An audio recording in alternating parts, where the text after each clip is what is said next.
இந்த மாதிரி ஒரு ப்ரோட்டீன் ரிச்சான பவர் பேக்டான சப்பாத்தியை நம்ம இது வரைக்கும் சாப்பிட்ருக்கவே மாட்டோங்க. ஹலோ, குட் மார்னிங் நட்புகளே. நாம் இன்னைக்கு இந்த பக்வீட்டு இல்லைன்னா நெலி கோதுமை கினுவா அதை வச்சு தாங்க ஒரு சூப்பரான சப்பாத்தி செய்ய போகிறோம். இது ரெண்டுமே வந்து ப்ரோட்டீன் அதிக அளவில் உள்ளதுங்க. பிரேக்ஃபாஸ்ட்டுக்கு ரொம்ப ரொம்ப நல்லதுங்க. எல்லா வயசுக்காரங்களும் சாப்பிடலாம். ரொம்ப டேஸ்ட்டான ஒரு வெரைட்டி. எப்படி செய்யலான்னு பார்க்கலாங்களா?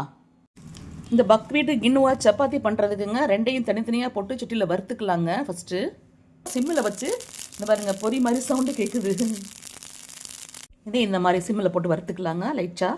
இந்த ரெண்டு தானியமே வந்து வறுத்ததுனால ஈஸியாக மிக்சிலேயே உடப்படுங்க. நிறைய குவான்டிட்டினா நீங்கள் அரைச்சி வச்சுக்கலாங்க. நம்ம கொஞ்சம் கொஞ்சம் தான் எடுத்து செய்கிறோம், அதனால் வந்து இந்த மாதிரி பவுட்ரு பண்ணிக்கலாங்க. கொத்தமல்லி எடுத்து கழுவி வச்சுக்கிறேங்க. இதையும் போட்டு அரைச்சி இந்த ஜூஸை தான் பிழிஞ்சு சப்பாத்தி செய்ய போகிறேங்க. கொத்தமல்லி கூடவே நம்ம ஒரு பச்சை மிளகா போட்டுக்கலாங்க, கொஞ்சம் ஜீரகம் போட்டுக்கலாங்க.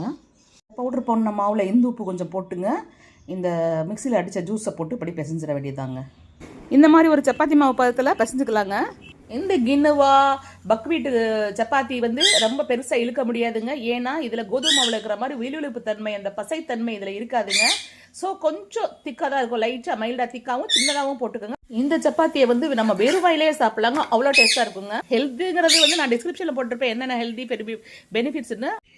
பாருங்கள் நட்புகளே, சூப்பரான டேஸ்டான ஹெல்த்தியான சப்பாத்தி ரெடி ஆகிடுச்சுங்க. இது வந்து நீங்கள் ஒரு வாட்டி சமைச்சு சாப்பிட்டீங்கன்னா கோதுமை சப்பாத்தியை விட்டுருவீங்க. இதுக்கு வந்து எல்லா காயும் சுட்டாகும். ஈவன் சாம்பார், சட்னி, இது குருமா என்னென்னாலும் வச்சுக்கலாங்க. வெறும் ஆனியன் ஸ்லைஸ் வச்சு கூட சாப்பிட்லாங்க, அவ்வளோ டேஸ்ட்டாக இருக்கும். நான் இன்றைக்கி வந்து வெண்டைக்காய் கத்திரிக்காய் போட்டு வதக்கிறதுங்க, அது வச்சுக்கிறேங்க. எல்லாத்துக்குமே இது சூப்பராக இருக்குங்க. ஒரு வாட்டி சமைச்சு சாப்பிட்டுட்டு எப்படி இருக்குன்னு சொல்லி சொல்லுங்கள். வீடியோ பிடிச்சிருந்தா லைக் பண்ணுங்கள், கமெண்ட் பண்ணுங்கள், சப்ஸ்கிரைப் பண்ண மறந்துடாதீங்க. Thank you, bye, take care, love you all.